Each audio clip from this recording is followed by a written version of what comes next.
నమస్తే శ్రీ మాత్రే నమః శ్రీ గురుభ్యో నమః ఆగస్టు నెల 10వ తారీఖు 2025 ద్వాదశ రాశుల వారికి గ్రహస్థితులు ఎలా ఉంటున్నాయి, దినఫలితాలు ఎలా ఉంటున్నాయి, ఈ గ్రహాల యొక్క ప్రభావము ఈ మేషాది ద్వాదశ రాశుల వారికి ఒక్కొక్క రాశికి ఎలా ఉండబోతోంది అనే అంశంలో ముందుగా గ్రహస్థితులు చూసినట్టయితే ఈరోజు చంద్రుడు ధనస్సు రాశిలో మూలా నక్షత్రం మీద ప్రయాణం చేస్తున్నాడు.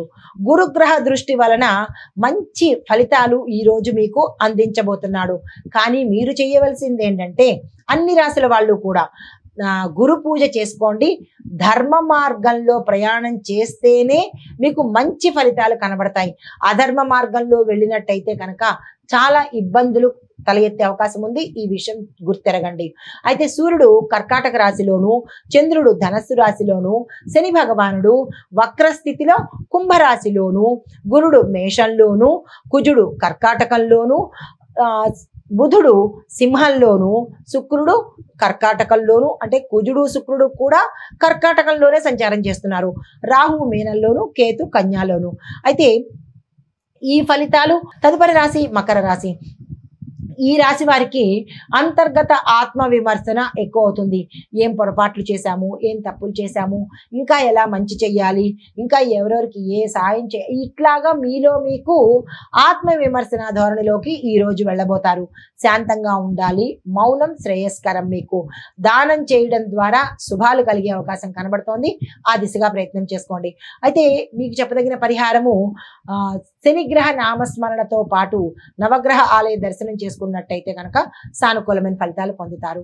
తదుపరి రాశి కుంభరాశి. ఈ రాశి వారికి మీ యొక్క సమూహాలలో గౌరవం పొందే అవకాశం కనబడుతోంది. సమూహాలు అంటే మీరున్న స్థానంలో ఉద్యోగము, వ్యాపారము, పారిశ్రామికము ఇలాగ ఎవరైతే వారి స్థానాల్లో మీరు గౌరవాన్ని పొందుతారు.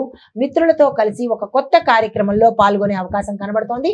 రాజకీయ సామాజిక రంగాల్లో కూడా చాలా చురుగ్గా ఉంటారు. మీదైన ముద్ర వేసుకుంటారు. అయితే పరిహారంగా ఈరోజు శివాలయంలో మీ పేరిట అర్చన చేయించుకుంటూ ఓం నమ శివాయ అనే మంత్రాన్ని యథాశక్తి జపించుకునే ప్రయత్నం చేసుకోండి. తదుపరి రాశి మీనరాశి. ఈ రాశి ఉద్యోగస్తులకు కొంచెం ఒత్తిడి ఎక్కువ ఉంటుంది.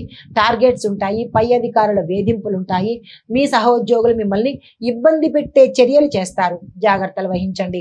అయితే ఉన్నతాధికారులతో మీకు విభేదాలు తల ఎత్తి ఉద్యోగం మానేద్దామా లేదా వ్యాపారం మానేద్దామా ఇట్లాగా ఏదో ఒక అంశంలో మీరు ఆ ఉన్న స్థానాన్ని వదిలేసుకుందామా అన్న ధోరణికి వెళ్తారు. జాగ్రత్తలు తీసుకోండి. అయితే మానసిక ఒత్తిడి చాలా ఎక్కువగా ఉండబోతోంది. తగ్గించుకునే ప్రయత్నం చేసుకోండి.